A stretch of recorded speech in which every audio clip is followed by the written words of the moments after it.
이 아브라함은 그의 종들과 조카 롯의 종들 사이에 다툼이 있었을 때 모든 선택권을 롯에게 주었죠. 롯은 요단의 온 들판을 가지기로 하고 동쪽으로 떠나서 소돔 가까이에 이르러서 자리를 잡았습니다. 반면에 아브라함은 헤브론에서 주님께 제단을 쌓아 바치고 거기서 살았죠. 이렇게 아브라함과 롯이 서로 헤어져서 각자 살고 있을 때 북쪽 지방의 메소포타 지역에 있던 나라들의 이 연합군과 남쪽의 팔레스타인을 중심으로 한 나라들의 이 동맹국 사이에 말하자면 남북 전쟁이 일어납니다. 1절이죠. 시날 왕 아므라벨, 엘라살 왕 아리오, 엘람 왕 그돌라오멜, 고임 왕 디달. 이 시대에 이 메소포타미아 지역 북쪽의 왕들이 이 남쪽 팔레스타인 지역의 소돔 왕 베라, 고르모라 왕 비르사, 아드마 왕 시납, 스보임 왕 세메벨, 벨라 왕 곧 소알 왕, 이 다섯 왕과 싸우게 됩니다. 그래서 이 남쪽의 이 다섯 왕이 군대를 이끌고 시딤 벌판 곧 지금의 소금 바다 염해에 모였던 것이죠. 북쪽 메소포타미아 지역의 네 나라의 연합군의 사령관은 엘람 왕 그돌라오멜이라 소개하고 있습니다. 그래서 이 남북 전쟁은 남쪽의 소돔, 고모라, 시납, 스보임, 벨라의 다섯 왕들이 북쪽의 그 벨라 왕이라고 하는 이 그돌라오멜에게 12년 동안 식민 조공을 바쳤던 것 같아요.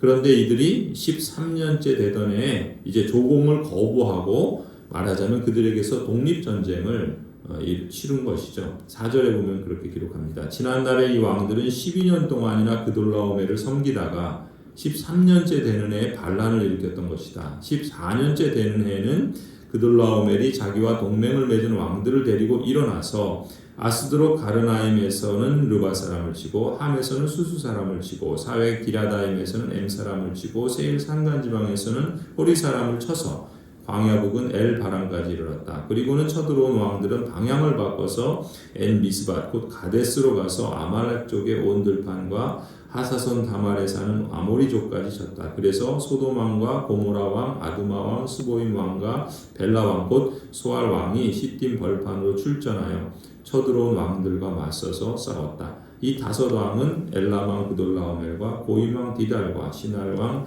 아므라멜과 엘라살 왕 아리오 이 네 왕을 맞아서 싸웠다.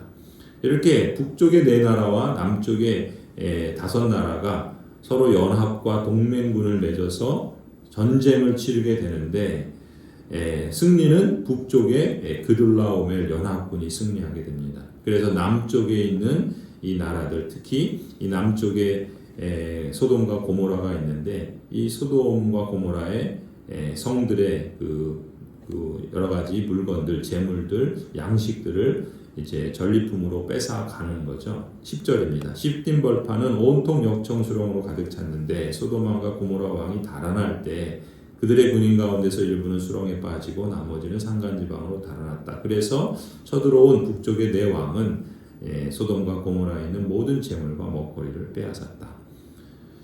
이 어떻게 보면 오래전 세계 대전이 벌어졌고 이 남북 전쟁이 기록이 되는데 이 남북 전쟁에 주목하는 이유는 뭡니까? 이 북쪽의 그돌라오멜 이 연합군이 남쪽의 소돔과 고모라에 있는 성들을 정복하며 모든 재물과 먹거리를 빼앗아 갈 때 거기에 누가 있습니까? 롯이 있었던 거예요. 롯이 소돔 지역에 정착했다고 그랬죠. 그러니까 그 소돔 지역에 정착해 살던 롯도 모든 재산을 빼앗기고 롯 자신도 포로로 끌려가는 그런 형편이 됐던 것이죠. 그래서 12절에 아브라함의 조카 롯도 소돔에 살고 있었는데 그들은 롯까지 사로잡아 가고 그의 재산까지 빼앗았다. 거기서 도망쳐 나온 사람 하나가 히브리 사람 아브라함에게 와서 이 사실을 알렸다. 그때 아브라함은 아모리 사람 마므레의 땅 상수리 나무리들이 있는 곳에서 살고 있었다. 마므레는 에스골과는 형제 사이고 아넬과도 형제 사이다. 이들은 아므람과 동맹을 맺은 사람들이다. 조카 롯의 소식을 들은 이 아브라함이 가만히 있을 수 없잖아요. 그래서 롯을 구해야겠다는 생각으로 이미 북쪽 네 나라가 전쟁에서 승리했는데 이들을 뒤쫓아간 거죠. 전쟁에 말하자면 참전을 한 겁니다. 하지만 이 아브라함에게는 북쪽 그돌라오멜 연합군을 이길 수 있는 군사력은 사실 없었어요. 그가 갖고 있었던 그 군사력은 그 아브라함의 집에서 나와서 훈련시킨 사병 318명이 고작이었습니다. 그런데 놀라운 일은 우리가 성경에서 보는 것처럼 이 중과 부족의 이 아브라함이 이 다섯 나라, 남쪽의 다섯 나라의 동맹군을 쳐서 이긴 이 북쪽의 그돌라오멜 연합군을 공격해서 쳐부쉈다는 거예요.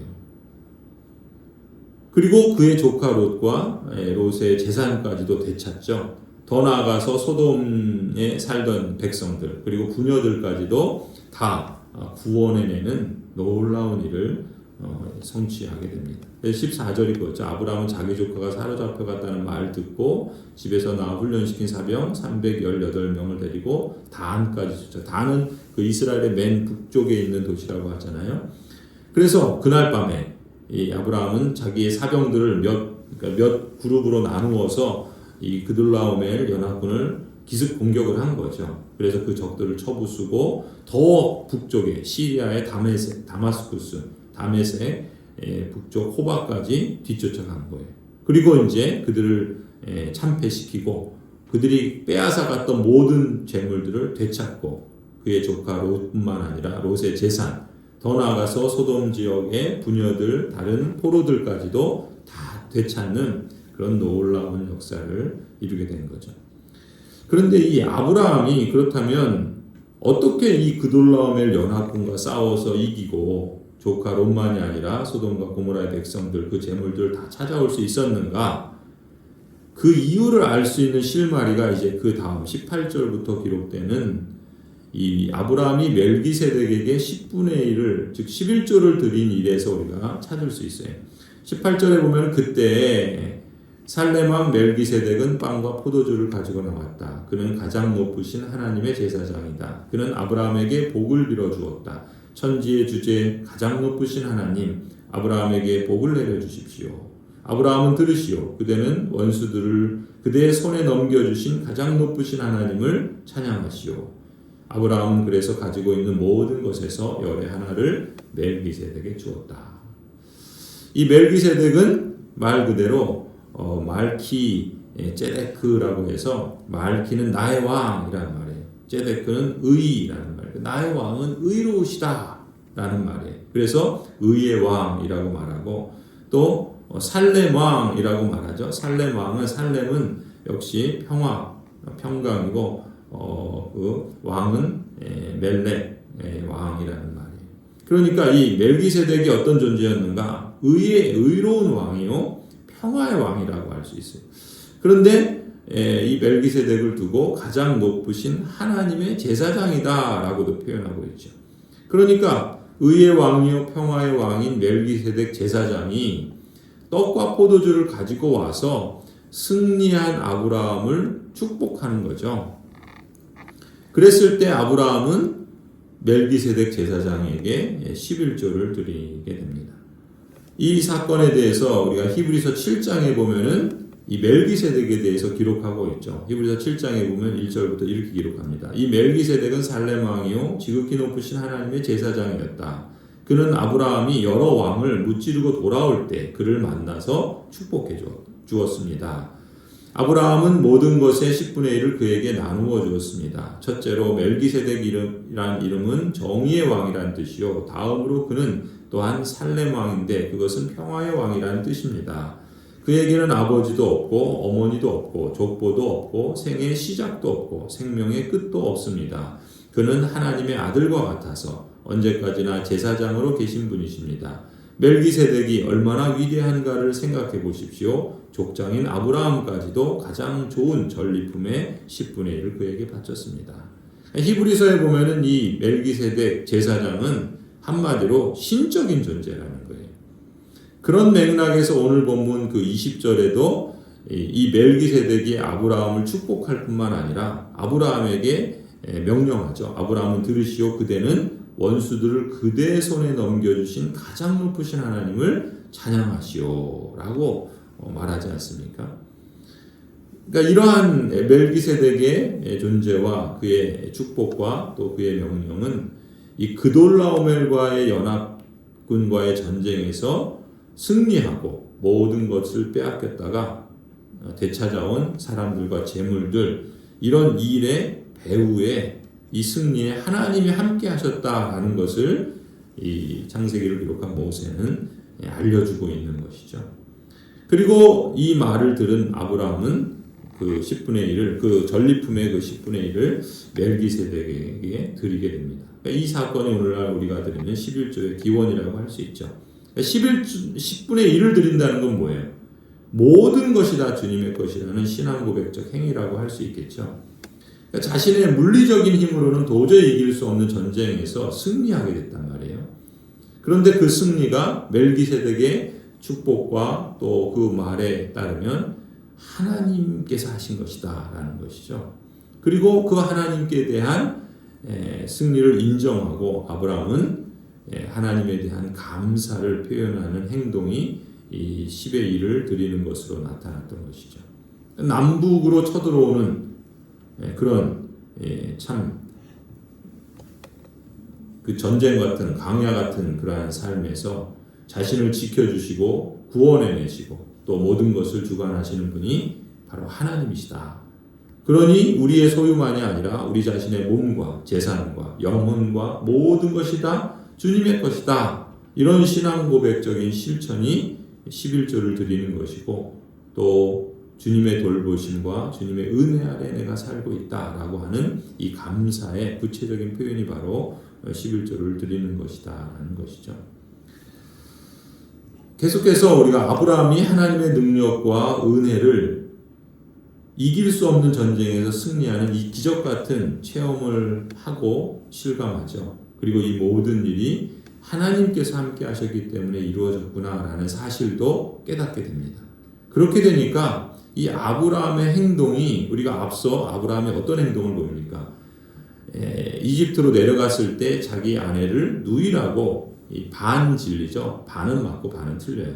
그러니까 누이라고 하는 거짓말을 해서 소심했던 그리고 비겁했던 그런 행동을 보였던 이 아브라함의 모습과는 사뭇 다른 변화된 모습과 그런 마음과 태도를 보여주는 게 이제 그 다음 사건인데, 그 변화가 바로 이 소돔 왕이, 그러니까 소돔 왕은 다 뺏겼던 왕이잖아요. 근데 아브라함을 통해서 다시 회복하게 되니까 이 소돔 왕이 아브라함에게 전리품으로 취하라 이렇게 하잖아요. 근데 아브라함이 거절하지 않습니까? 17절 보면은 아브라함이 그돌라오멜과 그의 동맹을 맺은 왕들을 처부수고 돌아온 뒤에 소돔 왕이 아브라함을 맞이해서 사회라는 벌판에, 즉 왕의 벌판에서 이 아브라함을 만나요.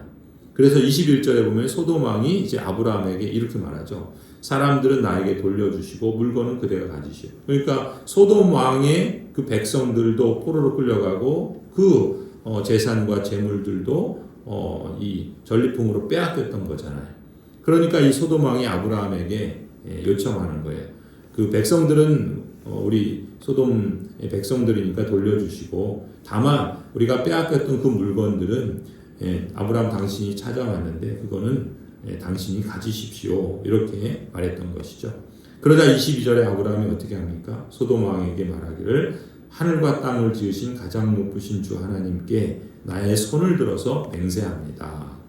그것에 그대의 것은 시로라기 하나나 신발끈 하나라도 가지지 않겠습니다. 그러므로 그대는 그대 덕분에 아브라함이 부자가 되었다 절대로 말할 수 없을 것입니다. 나는 아무것도 가지지 않겠습니다. 다만 젊은이들이 먹은 것과 나와 함께 싸우러 나간 사람들, 그 사람들에게 돌아갈 몫만 따로 내놓아서 그들이 저마다 그들의 몫을 가질 수 있게 해주시기를 바랍니다. 이렇게 말하죠. 그러니까 아브라함이 이 전리품을 소돔 왕이 가지라 했을 때 거절한 거예요. 왜 거절했는가? 소돔 왕이 생각할 때 자기가 이런 전리품을 줬으니까 아브라함이 그 전리품으로 풍성하게 돼서 부자가 됐다, 이런 말 하지 못하도록 하기 위해서 안 받은 거예요. 그럼 누구 덕분에 아브라함이 부자가 되었는가? 누구 덕분에 부자가 되었겠습니까? 바로 하나님이 함께 하셨다. 하나님이 하신 일이다. 이걸 말하고 싶은 거예요. 그걸 깨닫고 아브라함도 이렇게 표현을 했던 것이죠. 그러니까 이 아브라함이, 우리가 이 아브라함의 이 기록들을 볼 때 주목할 점은 아브라함이 어떤 모습으로 변화되어져 가고 또 성장하게 되고 또 우리가 나중에 아는 것처럼 그의 아들 백세, 그야말로 기적 같은 은혜로 얻은 아들마저도 하나님의 명령을 따라서 하나님께 드리는 이러한 모습으로까지 변화하지 않습니까? 그게 그냥 한순간에 한 번에 된 게 아니라는 거예요. 수십 년의 세월 속에 하나님을 알아가고 인식하고 또 하나님이 어떤 분이신가를 실감하고 체험하면서, 특히 그런 역사들을 우리가 이제 본문에서 확인하면서 그런 모습, 그런 안목에서 아브라함을 볼 필요가 있는데, 이 아브라함이 어떻습니까? 이 전쟁에 이길 수 없는 상황이었어요. 그럼에도 불구하고 승리하게 된 결과를 체험하죠. 그리고 그에게 말씀하신 하나님, 언약의 하나님께서 그 언약하신 말씀을 어떻게 실제적으로 그 약속하신 복을 성취해 주시는가를 실감해 가는 거예요. 그러면서 그 하나님의 이름을 높여주시겠다고 하나님께서 아브라함의 이름을 높여주시겠다고 그 말씀하신 언약도 이제 하나씩 하나씩 체험을 통해서 실감하는 거죠. 그런 여정 속에서 하나님을 더욱더 신뢰하게 됩니다.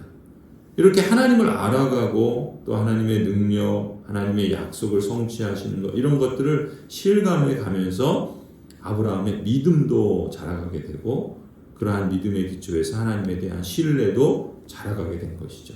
이런 믿음과 이 약속 성취, 이 아브라함이, 그래서 이런 것으로 인해서 아브라함의 영적인 안목이 커지게 되고 또 하나님에 대한 신뢰도 더 견고하게 되고, 또 그런 신뢰에서 비롯된 아브라함의 인격적인 성숙이 거기에 있어요. 그리고 그런 믿음의 실천들을 행하는 것을 보게 되죠. 이런 성장의 요인들을 우리가 주목해 볼 필요가 있습니다. 우리의 믿음도 마찬가지죠. 우리의 순종도, 또 나아가서 우리의 인격도, 우리의 삶도 이런 과정을 통해서 성장한다 믿습니다. 아브라함이 실감한 것처럼 하나님의 나라, 하나님의 의를 구하며 하나님의 나라를 갈망하는 사람은 하나님의 하나님 되심을 드러내게 되죠. 또 하나님께 영광을 올려드리게 됩니다. 그뿐만이 아니죠. 우리에게 필요한 것을 아시는 하나님께서 상상할 수도 없는 기적 같은 역사들을 크고 작은 일들을 통해서 행하신다는 거예요. 정말 하나님께서 이 모든 것을 덤으로 주시는 그러한 축복도 체험케 하신다 믿습니다. 그런 점에서 우리는 늘 존귀하신 하나님, 그러면서 은혜로우신 하나님을 찬양하지 않을 수 없죠. 하나님의 나라를 갈망하는 여러분들에게도 여러분의 인생의 여정에 크고 작은 일들, 여러 상황들을 통해서 더욱더 점진적으로 이 놀라운 역사를 하나님께서 체험케 해주시기를 간절히 축원합니다.